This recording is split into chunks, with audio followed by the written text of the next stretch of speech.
excite me. Excite me. And I had years of excitement with him, many years of excitement with him. Until I had to put a halt, well, into multiple things, but I put a halt to the spinning, one of the things. And then there was other dynamics. There was infidelity and all those things. And it was other dynamics. It was a lot of other dynamics. But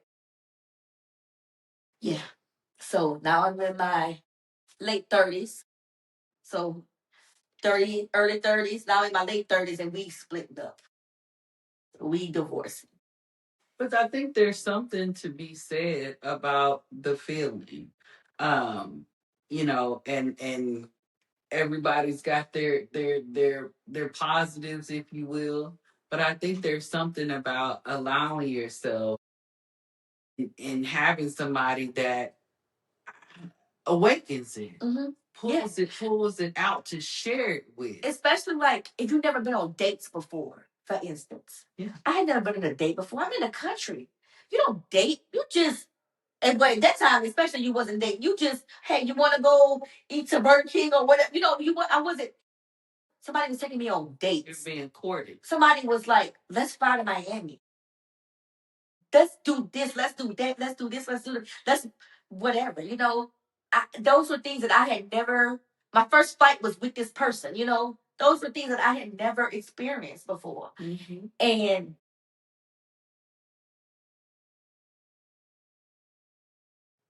not being, like I said, already not really having that experience, it just woke something up in me. But it was I learned a lot. I learned a lot from 30 to 40. About you. About me. From 30 to 40, I learned a lot about me. I learned what I wanted in a relationship. Mm-hmm. And what I didn't want. Yes. And let me back it up a little bit. Now, people have already talked about me because I was 14 and had a baby now. Then I was 20 and had 4 babies now. Now I done had 3 marriages that done failed now. So the people talking about me even more now. The people is really, girl. The people is really talking about me now. The people is like, that part is the best. She keep us going, don't she? Yes, but one thing they can't never say about Quan, they can't never say I ain't handled my business when it came to my kids. I always kept a decent house. I always kept a decent vehicle, and my kids always was taken care of. And I not only always kept a decent house, I always was buying a house. It wasn't like I was just renting here, renting there. I was usually buying a house or whatever.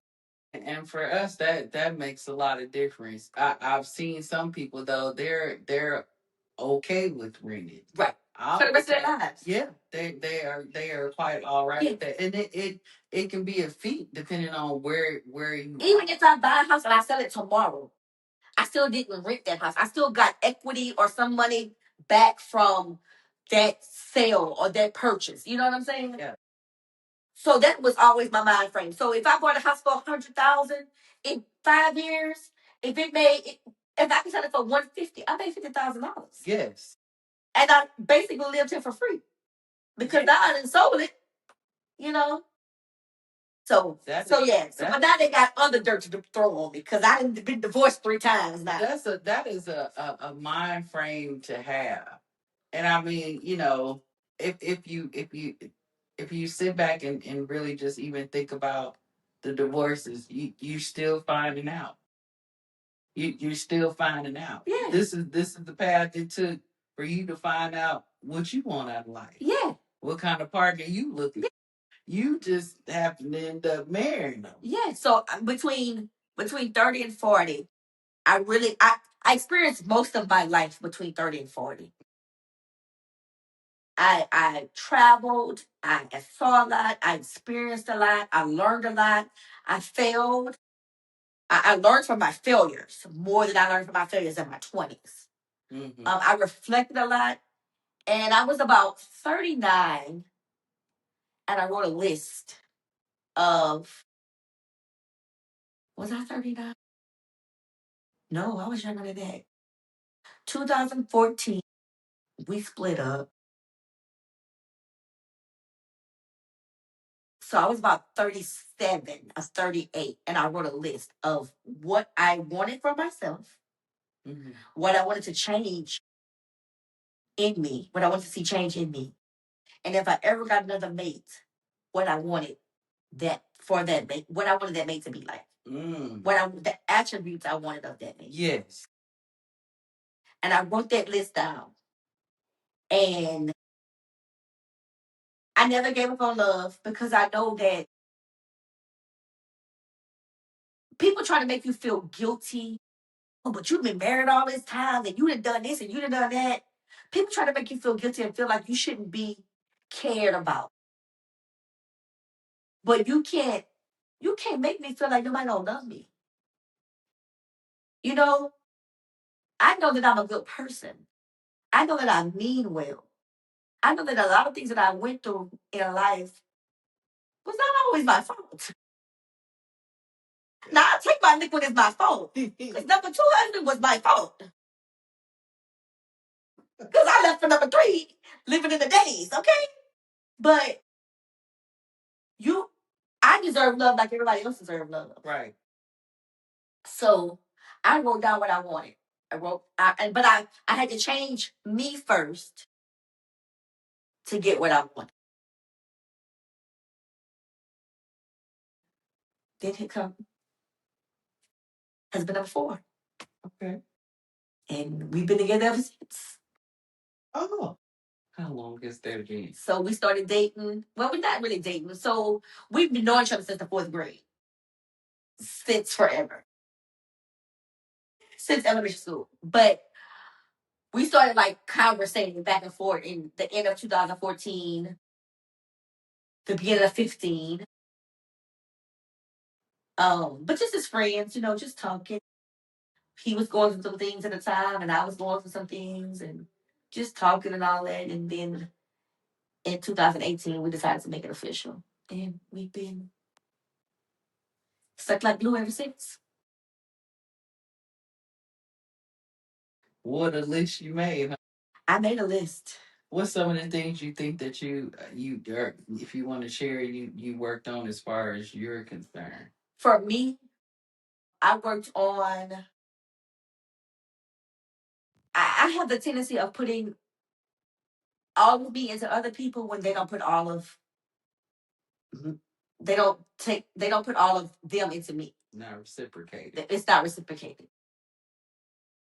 So one of the things is I always have to know that I come first in any relationship. I come first. And if I'm not happy or if I don't want to do something, I need to voice that opinion. Um, I I have to I don't know if it's a Gemini in me. I don't know if it's I think it's a young mom in me. I tend to feel like I have to take care of everything. Everything. All the time. All the time. All the time. And I'm still working it to this day of I gotta stop, I gotta pull back sometimes. You know? I don't have to do it all. The main thing was I needed a man with a job because let me tell you something about finance. When you're making more money than a man, sometimes it can be very difficult in a relationship. And that was one of the things I had to be equally yoked financially. Okay. With whoever I got with, I had to be equally yoked financially because money can get in between people easily. And especially then, I had children that had to come first, you know, and I had their financial situations had to be first, and so you have to be equally yoked with somebody financially. That was one of my things. People can say, "Oh, he can make less than you." Sometimes men can be um, jealous of that, and that can get in the way of relationships. I wanted someone that I knew that wasn't that understood the dynamics of being in a relationship and being faithful, faithfulness. Um, And I knew that when I got with whoever I got with next, I needed to have faithfulness through it all. I needed to not, I was big on giving up. I needed to not give up on whoever I got with. If I ever, well, first of all, I said I was never going to get married again. But then I said, well, I'm never going to get married again. But if I ever get married again, it's going to only be the one person. Now, we were not dating at the time. But I say this name. I was like, it's only going to be Carlos if I ever get married again. It's only going to be the Quannita Soileau. That'd be the only person I would marry. Because I've been knowing him my entire life. I knew I had feelings for him, but we weren't dating. But I said, I don't ever want to get married again. But I know that if I ever get married again, it's going to be him. It's your prerogative to change your mind. Yes. Shit. And I said this in like 2015. Maybe the beginning of 16. Yeah. You can do that. Yeah. And I had other people in between that tried to be my boyfriend or whatever. And I was I don't like y'all. Yeah. I really didn't. I don't even know why I waste my time half the time because I really didn't like him. But, again, more evidence finding out what you want and right. what you don't want, what you like and what you don't like. And what you put up with and what you don't put up with plays a lot. And you got to love yourself first. And I think a lot of it was I wasn't loving me, or I wasn't a lot of it was I wasn't even realizing my own potential. I wasn't even though I was doing all these things, buying houses, raising children, I wasn't living. I was doing the motions, but in my mind, I still had that mind of, oh, you ain't gonna be nothing. You're gonna keep making mistakes. You're gonna keep being a failure. You're never gonna have nothing. But I had all these things because I was always a worker. I was always doing my money. I was always, providing. Once they got you to internalize it and believe it, they ain't have to say much.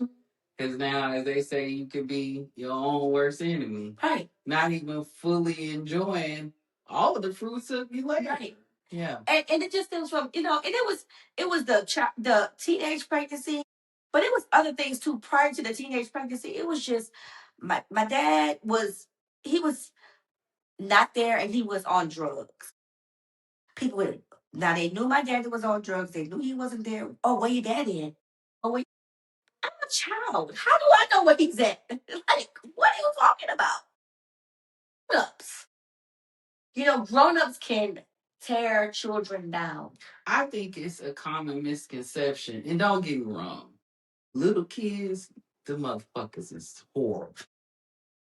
Give a damn. They don't have no filter and give a shit about your feelings. But I think it's a common misconception that adults that are supposed to be adults are encouraging you all. No. Adults be the motherfuckers. Adults are supposed to be raising you up, lifting you up. Yes. Or tearing you down in the same sense. Oh yeah. You asking me questions, or you are talking about my mom, or you talking about my daddy. I got ears, I can hear, or you talking about our living arrangements, or it's so many dynamics that can tear a child down from young. I think that the adults saying it too, and because they're adults, it sticks the way that it sticks. But what the funny part is whenever you become an adult and then you look back at them like they never even had shit. Like they never was nothing. They never were nothing. But you thought in your mind because you were this child that they had their stuff together. But they never did. And they still don't. When you see them as the person that they are. When you see them as the adult that they are, and you're an adult now also. And now you look back like your aggression towards me was really because you were a failure. Your aggression towards me was really because your life wasn't going great. you demeaning me or demeaning my mama or demeaning my daddy was because you had something in you that you wasn't liking. And then you have to stop as an adult, and forgive your childhood stuff. Yeah. For even entertaining, even getting upset because of those things. It's just crazy to me. Because as an adult, you know